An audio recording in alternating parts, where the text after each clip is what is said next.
Hi, my name is Roy, and 12 years ago, I fell ill 2 weeks before medical school. Being a doctor was my dream for life, and what happened to me basically destroyed my life.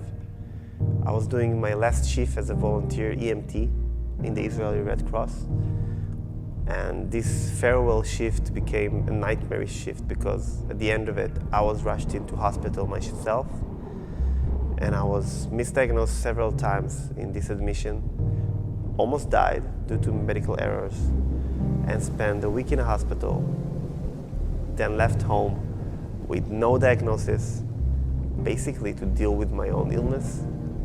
My condition got so bad that after 3 months I couldn't basically walk anymore. And it took me years to try and find out what I have. I've seen 33 doctors in this journey, and none of them could really help me. The range was very strange. It was like very empathetic doctors that tried to help but didn't know how to. But the majority, I say 95% of the doctors, were mean to me basically. Not because they wanted to, but because the system was overburdening them. And those doctors basically told me that it's either in my head or that somebody is abusing me, like my parents. They accused them basically of Munchausen syndrome. It means that they're kind of by proxy abusing me or poisoning me in order to get me sick so they get some sort of fix out of it. It was terrible timing. They sent me to psychologists, psychiatrists, psychologists, blamed me of being anorectic. When I had the rash and hives, they blamed me of rubbing flowers and plants up my skin, against my skin. And eventually, I was kind of helpless because, you know, when everybody tells you that you're drunk, you may be drunk, but I still have faith.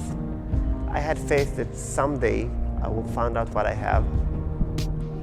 But the last doctor was for me the last straw. I was waiting to see this guy for like 6 months. It was a very senior professor. And he barely took 2 minutes to look at my chart. Then he stood up, leaned against his table in a power pose above my parents. He never even looked at me, only at my dad basically. And then he told my parents, like, he doesn't know exactly what I have, but this kind of condition is probably one of those rare orphan illnesses that nobody can treat. And he basically told my parents they should buy me a nice mattress and connect my TV to a cable service, like we have today Netflix or so on, so I can grow old with dignity. I was 25 years old, and this professor that I gave all my hope to basically told my parents that I will never work a day in my life, never marry a woman, and never go to university. That night, I had dark thoughts about killing myself because I couldn't walk anymore, I barely could use the bathroom or go to shower by myself, and I felt so helpless.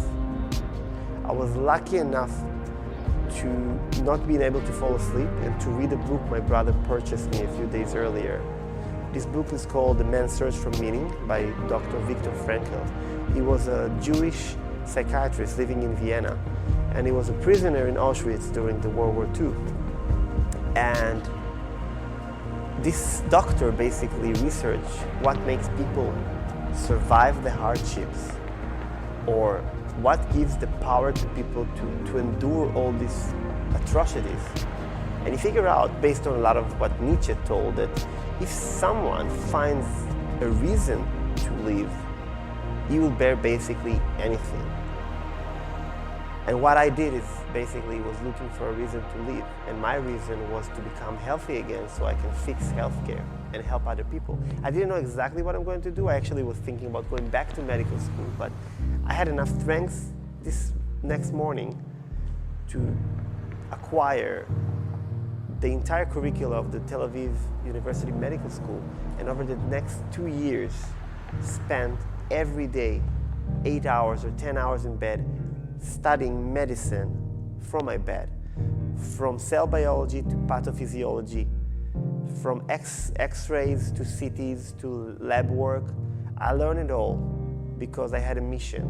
My mission was to copy the way doctor work, to mimic their work, because when I talk to them as a patient who were looking so thin and neglected, or 30 kilograms less, I was looking terrible. They didn't see me as equal.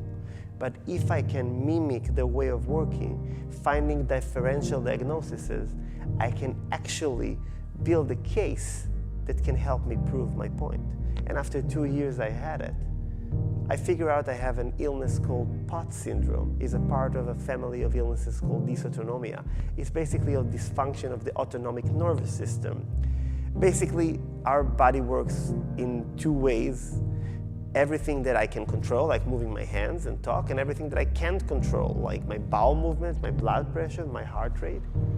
And everything that is autonomic or automatic in my body was dysregulated. That's why I couldn't walk anymore. That's why I couldn't talk for more than 10 seconds like I'm doing now.